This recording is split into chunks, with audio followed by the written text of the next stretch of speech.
ಪ್ರಿಯ ವಿದ್ಯಾರ್ಥಿಗಳೇ, ಎಲ್ಲರಿಗೂ ನಮಸ್ಕಾರ.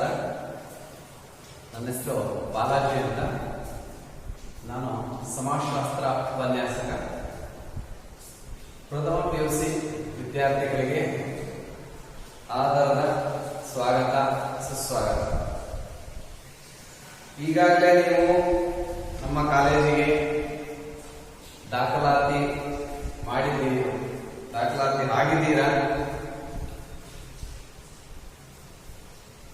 ನಿಮಗೂ ಗೊತ್ತು ಕಾರಣ ಏನು, ಯಾಕೆ ಶಾಲಾ ತರಗತಿಗಳಿಗೆ, ಶಾಲಾ ಆವರಣಕ್ಕೆ, ಕಾಲೇಜು ಆವರಣಕ್ಕೆ ಮಕ್ಕಳು ಅಂದ್ರೆ ನೀವು ವಿದ್ಯಾರ್ಥಿಗಳು ಯಾಕೆ ಬರ್ತಾ ಇಲ್ಲ ಅಂತ ನಿಮಗೂ ಗೊತ್ತಿದೆ. ಅಂದ್ರೆ ಮಹಾಮಾರಿ COVID-19 ಅಂದ್ರೆ ಕೊರೋನಾ ರೋಗ. ಸೊ ಹಾಗಾಗಿ ಆ ಒಂದು ರೋಗದ ಕಾರಣದಿಂದಾಗಿ ಶಾಲಾ ಕಾಲೇಜುಗಳು ವಿಳಂಬವಾಗಿ ನಡೀತಾ ಇದೆ. ಅಂದ್ರೆ ಮಕ್ಕಳು ತರಗತಿಗೆ ಒಂದು ಕಲಿಯಲು ವಿಳಂಬ ಆಗ್ತಾ ಇದೆ. ಸೊ ಹಾಗಾಗಿ ನಾವು ಅಂದ್ರೆ ವಿದ್ಯಾರ್ಥಿಗಳ ಅನುಕೂಲ ದೃಷ್ಟಿಯಿಂದ, ಶೈಕ್ಷಣಿಕ ವರ್ಷದ ದೃಷ್ಟಿಕೋನದಿಂದ ಆನ್ಲೈನ್ ತರಗತಿಗಳನ್ನ ಪ್ರಾರಂಭ ಮಾಡಿದ್ದೀವಿ.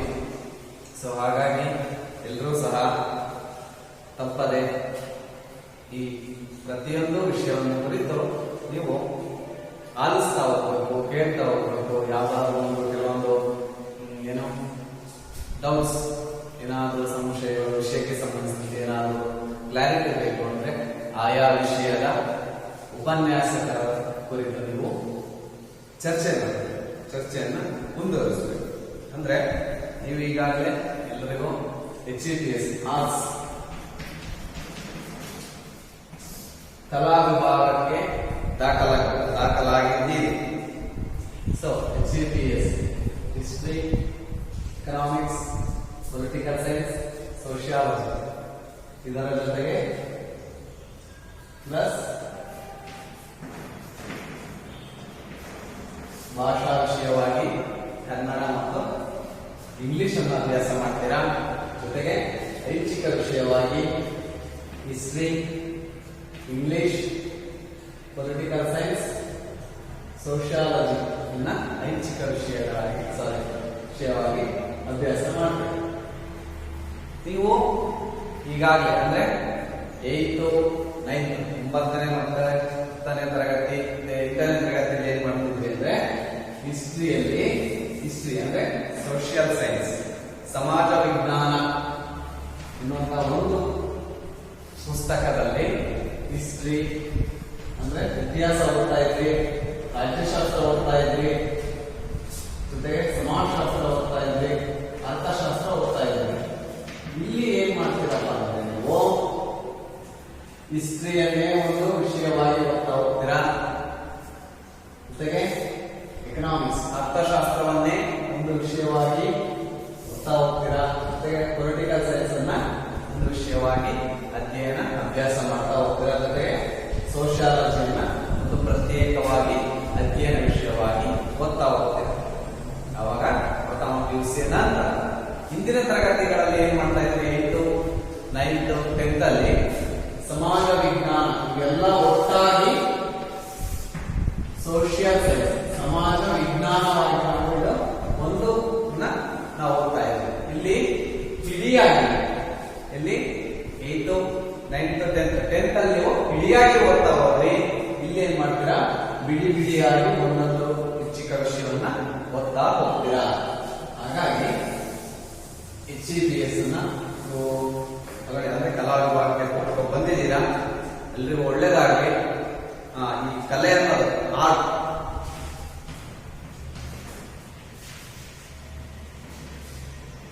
ಆರ್ಟ್ಸ್ ಅನ್ನೋದು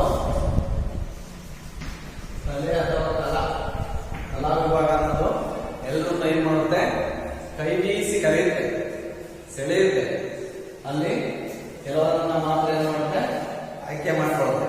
ಅಂದ್ರೆ ಎಲ್ಲರನ್ನೂ ಕರೆಯುತ್ತೆ. ಯಾರಲ್ಲಿ ಚೆನ್ನಾಗಿ ಕಲಿತಾ ಹೋಗ್ತೀರಾ ಅವ್ರನ್ನ ಏನ್ ಮಾಡುತ್ತೆ, ಹಿಡಿದಿಟ್ಕೊಳ್ಳೋದು.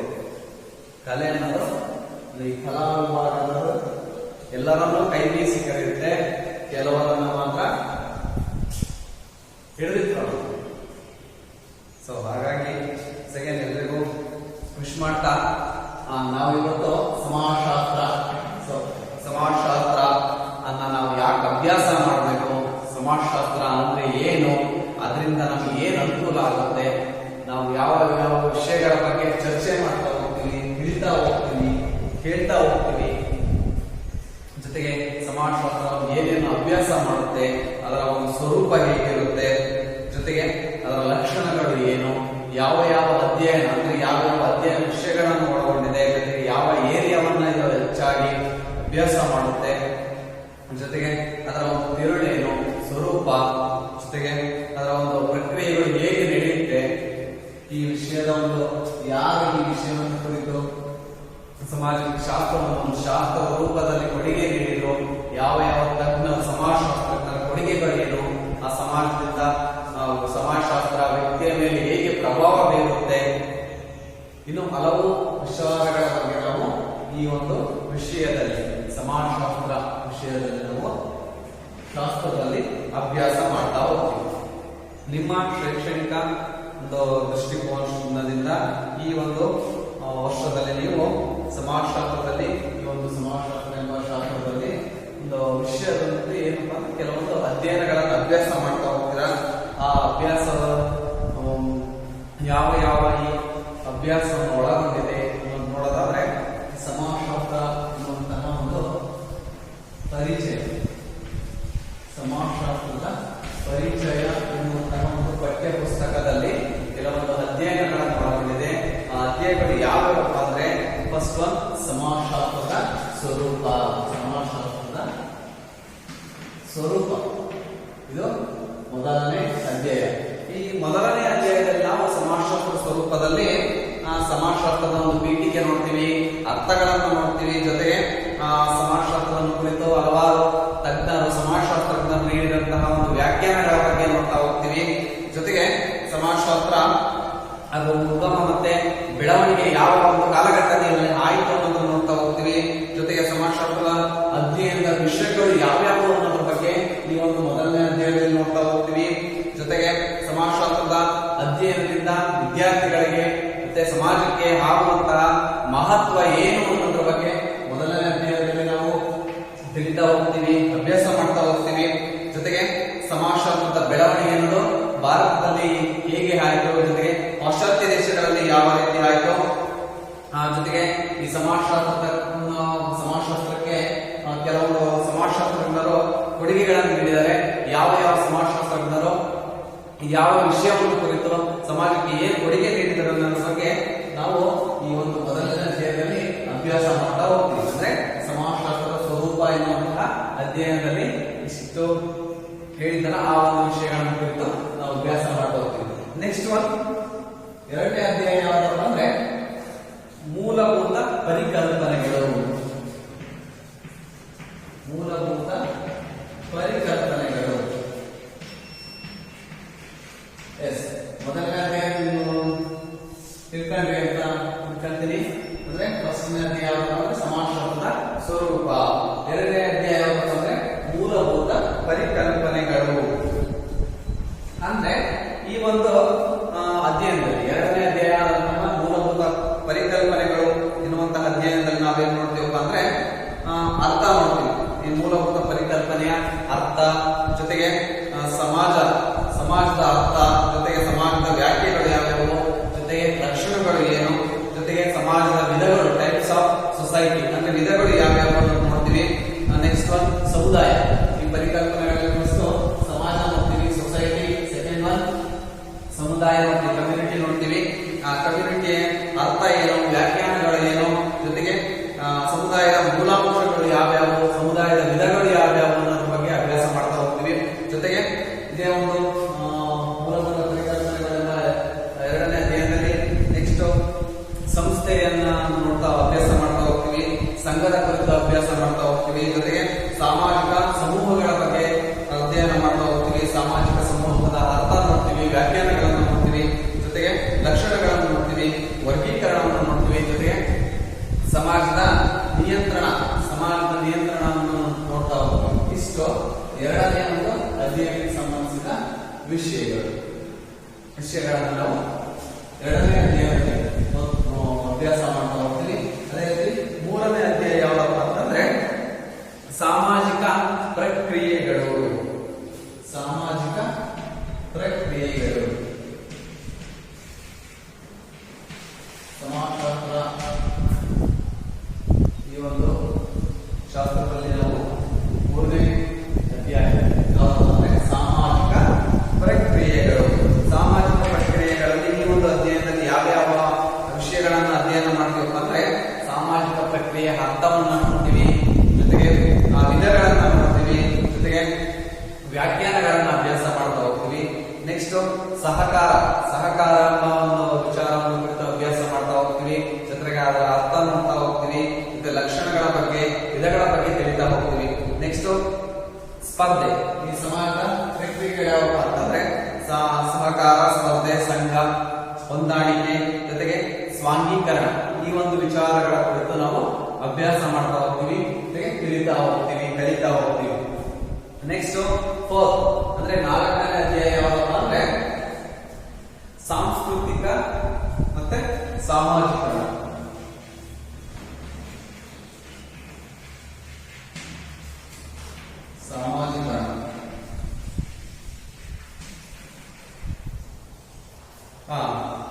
ಈ ಒಂದು ನಾಲ್ಕನೇ ಅಧ್ಯಾಯದಲ್ಲಿ ಅಂದ್ರೆ ಸಂಸ್ಕೃತಿ ಮತ್ತೆ ಸಾಮಾಜಿಕ ಅಂದ್ರೆ ಕಲ್ಚರ್ ಮತ್ತೆ ಸೋಷಿಯಲೈಸೇಷನ್. ಅಂದ್ರೆ ಸಂಸ್ಕೃತಿ ಅಂದ್ರೆ ಏನು, ಸಂಸ್ಕೃತಿಯ ಅರ್ಥ, ಅದರ ಲಕ್ಷಣ ಮತ್ತೆ ಸಂಸ್ಕೃತಿಯ ವಿಧಗಳ ಬಗ್ಗೆ ನೋಡ್ತಾ ಹೋಗ್ತೀವಿ. ಇಷ್ಟು ಈ ಸಂಸ್ಕೃತಿ ತಿಳಿತಾ ಹೋಗ್ತೀವಿ. ಸಂಸ್ಕೃತಿ ಅಂದ್ರೆ ಏನು, ಅದರ ರೂಪುರೇಷೆ ಹೇಗಿರುತ್ತೆ, ಸಂಸ್ಕೃತಿಯ ಅರ್ಥ ಏನು, ಅದರ ವಿಧಗಳು ಯಾವ ಯಾವ ಸಂಸ್ಕೃತಿ ಒಂದು ವಿಧಗಳನ್ನ ಒಳಗೊಂಡಿದೆ ಅಂತ ನೋಡ್ತಾ ಹೋಗ್ತೀವಿ. ನೆಕ್ಸ್ಟ್ ಸೋಷಿಯಲೈಸೇಷನ್ ಅಂದ್ರೆ ಸಾಮಾಜಿಕರಣ. ಸಾಮಾಜಿಕರಣ ಅಂದ್ರೆ ಏನು, ಸಾಮಾಜಿಕರಣದಿಂದ ಏನು ಹೆಲ್ಪ್ ಆಗುತ್ತೆ, ಅದರ ಉಪಯೋಗ ಏನು, ವಿಧಗಳು ಏನು ಅನ್ನೋದ್ರ ಬಗ್ಗೆ ನಾವು ಒಂದು ಸಾಮಾಜಿಕರಣ ಬಗ್ಗೆ ತಿಳಿತಾ ಹೋಗ್ತೀವಿ. ಅದೇ ಮತ್ತೆ ಐದನೇ ಒಂದು ಅಧ್ಯಾಯ. ಈ ಒಂದು ಅಧ್ಯಾಯದಲ್ಲಿ ಸಾಮಾಜಿಕ ಸಂಸ್ಥೆಗಳು ಅಂದ್ರೆ ಸೋಷಿಯಲ್ ಇನ್ಸ್ಟಿಟ್ಯೂಷನ್ಸ್. ಸಾಮಾಜಿಕ ಸಂಸ್ಥೆಗಳು. ಸಾಮಾಜಿಕ ಸಂಸ್ಥೆಗಳು ಅಂದ್ರೆ ಏನು, ಸಾಮಾಜಿಕ ಸಂಸ್ಥೆಗಳು ಯಾವ್ಯಾವು, ಆ ಸಾಮಾಜಿಕ ಸಂಸ್ಥೆಗಳ ಒಂದು ಕಾರ್ಯಗಳು ಏನು, ಸಾಮಾಜಿಕ ಸಂಸ್ಥೆಗಳ ಒಂದು ಕೊಡುಗೆಗಳು ಏನು, ಸಾಮಾಜಿಕ ಸಂಸ್ಥೆಗಳು ಮನುಷ್ಯನ ಒಂದು ಬೆಳವಣಿಗೆಗೆ ಹೇಗೆ ಪೂರಕವಾಗಿದೆ ಅನ್ನೋದ್ರ ಬಗ್ಗೆ ಈ ಒಂದು ಅಧ್ಯಯನದಲ್ಲಿ ನಾವು ಅಭ್ಯಾಸ ಮಾಡ್ತಾ ಹೋಗ್ತೀವಿ, ಜೊತೆಗೆ ತಿಳಿತಾ ಹೋಗ್ತೀವಿ. ಅಂದ್ರೆ ಸಾಮಾಜಿಕ ಸಂಸ್ಥೆಗಳು ಯಾವಪ್ಪ ಅಂದ್ರೆ ವಿವಾಹ ಆಗಿರ್ಬೋದು, ಕುಟುಂಬ, ಧರ್ಮ, ಶಿಕ್ಷಣ. ಇವು ಮನುಷ್ಯನನ್ನ ಹೇಗೆ ಸಮಾಜಮುಖಿ ಜೀವನಕ್ಕೆ ಒಗ್ಗೂಡಿಸುತ್ತವೆ, ಕರೆತರುತ್ತವೆ ಅನ್ನೋದ್ರ ಬಗ್ಗೆ ನಾವು ಈ ಸಾಮಾಜಿಕ ಸಂಸ್ಥೆಗಳು ಎಂಬ ಅಧ್ಯಯನದಲ್ಲಿ ತಿಳಿತಾ ಹೋಗ್ತೀವಿ. ಅದೇ ರೀತಿ ಆರನೇ ಒಂದು ಅಧ್ಯಾಯ ಯಾವುದು ಅಂದ್ರೆ ಸಾಮಾಜಿಕ ಪರಿವರ್ತನೆ. ಸಾಮಾಜಿಕ ಪರಿವರ್ತನೆ ಅಂದ್ರೆ ಸೋಷಿಯಲ್ ಚೇಂಜ್. ಸಾಮಾಜಿಕ ಪರಿವರ್ತನೆ ಅಥವಾ ಬದಲಾವಣೆ ಅಂತ ಕರಿತೀವಿ. ಸಾಮಾಜಿಕ ಪರಿವರ್ತನೆ ಅಂದ್ರೆ ಏನು ಅಂದ್ರೆ ಸಮಾಜ ಒಂದೇ ತರ ಇರಲ್ಲ, ಅಂದ್ರೆ ಸಮಾಜದಲ್ಲಿ ನಿರಂತರ ಬದಲಾವಣೆಗಳಾಗ್ತವೆ. ಅಂದ್ರೆ ಬದಲಾವಣೆ ಅನ್ನೋದು ಪ್ರಾಕೃತಿಕ ನಿಯಮ ಆಗಿದೆ. ಸೊ ಅದರಿಂದ ಏನೇನು ಉಪಯೋಗ ಇದೆ, ಸಾಮಾಜಿಕ ಪರಿವರ್ತನೆ ಅಂದ್ರೇನು, ಅದರ ಸಾಮಾಜಿಕ ಪರಿವರ್ತನೆ ವಿಧಗಳು ಯಾವ್ಯಾವು, ಜೊತೆಗೆ ವಿಕಾಸ ಅಂದ್ರೇನು, ಪ್ರಗತಿ ಅಂದ್ರೇನು, ಜೊತೆಗೆ ಸಾಮಾಜಿಕ ಪರಿವರ್ತನೆ ಯಾವ ಯಾವ ಅಂಶಗಳನ್ನು ಒಳಗೊಂಡಿದೆ, ಜೊತೆಗೆ ಯಾವ್ಯಾವ ಅಂಶಗಳಿಂದ ಇದು ಪ್ರಭಾವಿತವಾಗಿದೆ ಮನುಷ್ಯನ ಮೇಲೆ, ಅಂದ್ರೆ ಸಮಾಜದಲ್ಲಿ ವಾಸ ಮಾಡುತ್ತಿರುವಂತಹ ವ್ಯಕ್ತಿಯ ಮೇಲೆ ಯಾವ ರೀತಿ ಒಂದು ಬೆಳಕನ್ನು ಚೆಲ್ಲಿದೆ ಅನ್ನೋದ್ರ ಬಗ್ಗೆ ಈ ಒಂದು ಆರನೇ ಅಧ್ಯಾಯ ಅಂದ್ರೆ ಸೋಷಿಯಲ್ ಚೇಂಜ್ ಅಂದ್ರೆ ಸಾಮಾಜಿಕ ಪರಿವರ್ತನೆಯ ಒಂದು ಅಧ್ಯಯನದಲ್ಲಿ ಅಭ್ಯಾಸ ಮಾಡ್ತಾ ಹೋಗ್ತೀವಿ.